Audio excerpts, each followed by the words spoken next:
makasi botala ndenge ba mama bazaki kozla Maman Olive Lembe avec un parti idéologie Zakari Baba Basso na Jojo le Koji bazaki wana pona compte ya kipenga la fasi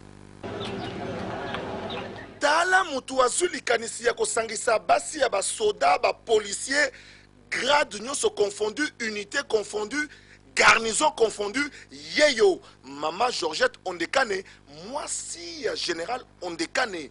femme vertueuse de prière et assidue na makambo etali solidarité yende bakutana Maman Olive na kati ya avion kaka ndenge ba voyage ezalaka et puis a posa problème na ye Maman Olive a chargé ki ye kasi soki ndenge wana to sangana na idée na yo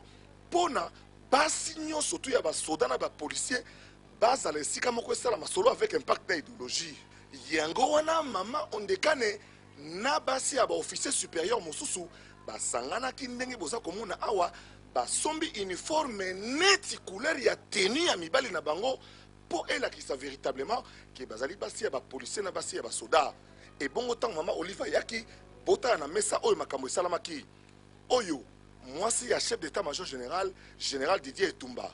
oyo mwasi ya inspecteur général AI ya police nationale congolaise Charles Bisengimana et bongo ba oyo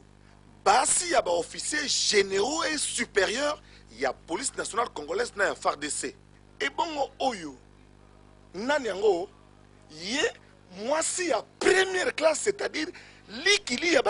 ya ba soda nde afandi pembe na Maman Olive et bon on a droite na ye ngaye mwasi ya sergent c'est-à-dire ye pete na ye ezalaka na kaka bimbusu ya pamba ye ya fandi na mesa d'honneur na Maman Olive uninga na ye pembeni mwasi ya adjudant c'est-à-dire ye akembaka na ndenge ya kosakana te na koexécuter ba ordre lokola mpe batie mwasi ya officier subalterne mwasi oyo ya sous-lieutenant avandi mesa moko na mwasi ya commandant suprême ya forces armées de la République na ya police nationale congolaise eza kolakisa ke organisation oyo ya basi ya basoda na bapolicier